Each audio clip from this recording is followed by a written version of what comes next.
Future perfect continuous tense. Future perfect continuous tense की पहचान है कि जिन वाक्यों के अंत में तो रहा होवेगा, तो रहे होंगे शब्दों का प्रयोग होता है वो कहलाते हैं फ्यूचर परफेक्ट कॉन्टिन्यूअस टेंस। इन वाक्यों में सब्जेक्ट आई और वी के साथ shall have been, helping verb और मेन वर्ब में आईएनजी का प्रयोग करते हैं, और subject he, she, it, you, they के साथ will have been, helping verb और मेन वर्ब के साथ आईएनजी का प्रयोग करते हैं। अब देखते हैं कुछ एग्जांपल्स। ओह पिछले 2 सालां तो स्कूल जा रहे होंगे। वे पिछले 2 साल से स्कूल जा रहे होंगे। They will have been going to school for last 2 years. इस सेंटेंस में आप देख सकते हैं कि सब्जेक्ट ओह के लिए दे का प्रयोग हुआ है, स्कूल जा रहे होंगे के लिए will have been going to school और पिछले 2 सालां तो के लिए for last 2 years का प्रयोग हुआ है। जैसे कि हम पहले रूल्स में पढ़ चुके हैं कि subject he, she, it, you और दे के साथ will have been और वर्ब की फर्स्ट फॉर्म के साथ ing का प्रयोग करते हैं। उसी तरीके से इस वाक्य में सबसे पहले सब्जेक्ट दे और उसके बाद helping verb will have been और उसके बाद वर्ब की फर्स्ट फॉर्म के साथ ing का प्रयोग हुआ है। तो ये सेंटेंस बना they will have been going to school for last 2 years. Next sentence is मैं साल 2012 तो खेड़ रहा होवांगा। I shall have been playing since 2012. Subject मैं के लिए I, खेड़ रहा होवांगा के लिए shall have been playing और साल 2012 तो के लिए since 2012 का प्रयोग किया गया है। जैसे कि आप रूल्स में पढ़ चुके हैं कि सब्जेक्ट I और V के साथ shall have been और वर्ब की फर्स्ट फॉर्म के साथ ing का प्रयोग करते हैं, उसी तरीके से यहाँ पर सबसे पहले सब्जेक्ट और सब्जेक्ट के बाद shall have been और वर्ब की फर्स्ट फॉर्म में ing का प्रयोग हुआ है। और इन सेंटेंस में ध्यान देने वाली बात यह है कि जब कंफर्म टाइम का नहीं पता होता तो वहां पर टाइम के लिए फॉर का प्रयोग करते हैं, और जब कंफर्म टाइम का पता होता है तो वहां पर टाइम के लिए सिंस का प्रयोग करते हैं। नेगेटिव सेंटेंस बनाने के लिए सब्जेक्ट के अकॉर्डिंग विल, शैल, हैव के बाद नॉट का प्रयोग करते हैं। फर्स्ट सेंटेंस ओह पिछले 2 सालां तो स्कूल नहीं जा रहे होंगे। वो पिछले 2 साल से स्कूल नहीं जा रहे होंगे। They will have not been going to school for last 2 years.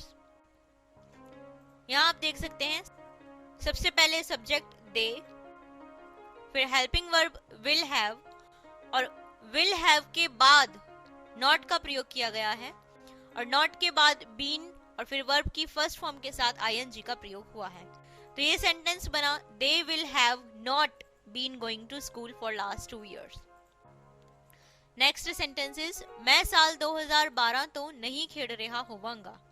मैं साल 2012 से नहीं खेल रहा होऊंगा। I shall have not been playing since 2012. यहाँ भी आप देख सकते हैं कि सबसे पहले सब्जेक्ट के बाद हेल्पिंग वर्ब shall have और shall have के बाद not का प्रयोग किया गया है और उसके बाद been और फिर वर्ब की फर्स्ट फॉर्म के साथ ing का प्रयोग हुआ है। तो ये सेंटेंस बना I shall have not been playing since 2012.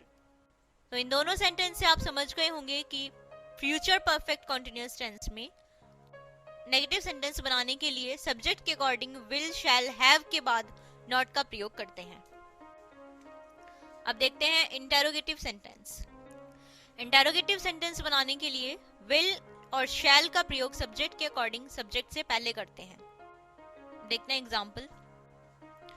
First example is कि ओ पिछले 2 सालां तो स्कूल जा रहे होंगे।